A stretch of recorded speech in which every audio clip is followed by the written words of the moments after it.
വെങ്ങാനൂർ പൗർണമിക്കാവ് ശ്രീ ബാലത്രിപുര സുന്ദരി ദേവി ക്ഷേത്രത്തിലെ വിജയദശമി പൗർണമി മഹോത്സവത്തിന് ഇന്ന് തുടക്കമാകും. വിദ്യാരംഭത്തിനും ആത്മീയ സാംസ്കാരിക പരിപാടികൾക്കും വേദിയാകുന്ന ഉത്സവം ഒക്ടോബർ 7-ന് സമാപിക്കും.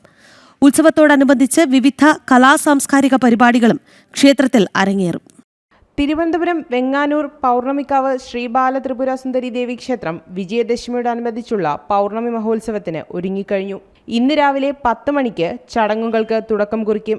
വിജയദശമിയോടനുബന്ധിച്ച് ആദ്യാക്ഷരം കുറിക്കുന്ന കുട്ടികൾക്കും തൊഴിൽ പഠനം ആരംഭിക്കുന്നവർക്കും വിദ്യാരംഭത്തിന് പ്രത്യേക മുന്നൊരുക്കങ്ങളാണ് ക്ഷേത്രത്തിൽ ഒരുക്കിയിരിക്കുന്നത്. ഇന്നു മുതൽ ഒക്ടോബർ 7 വരെ തുടർച്ചയായി നട തുറന്നിരിക്കുന്നതോടൊപ്പം നൃത്ത സംഗീത പരിപാടികൾ, ലളിതാ സഹസ്രനാമ ജപം, ദേവീ മഹാത്മ്യ പാരായണം, ആധ്യാത്മിക പ്രഭാഷണങ്ങൾ തുടങ്ങി ഉത്സവത്തോടനുബന്ധിച്ച് നിരവധി പരിപാടികളാണ് ക്ഷേത്രത്തിൽ ഒരുക്കിയിരിക്കുന്നത്. സെപ്റ്റംബർ 29-ന് പൂജവയ്പും 30-ന് ആയുധപൂജയും നടക്കും. ഒക്ടോബർ 2 വിജയദശമി ദിനത്തിൽ അക്ഷരവേദങ്ങളുടെ മുന്നിൽ വിദ്യാരംഭ ചടങ്ങുകൾ നടക്കും. നിരവധി കേന്ദ്ര സംസ്ഥാന മന്ത്രിമാരും പ്രമുഖരും ചടങ്ങിൽ പങ്കെടുക്കും.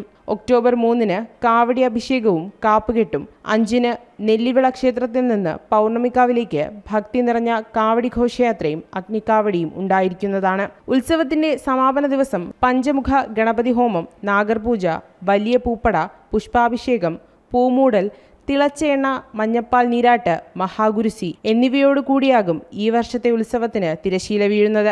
14 ജില്ലകളിൽ നിന്നുള്ള ഭക്തരുടെ യാത്രാ സൗകര്യത്തിനായി KSRTC ടൂറിസം സെല്ലിന്റെ പ്രത്യേക ബസ് സർവീസും ഉണ്ടായിരിക്കുന്നതാണ്. ജനം, തിരുവനന്തപുരം.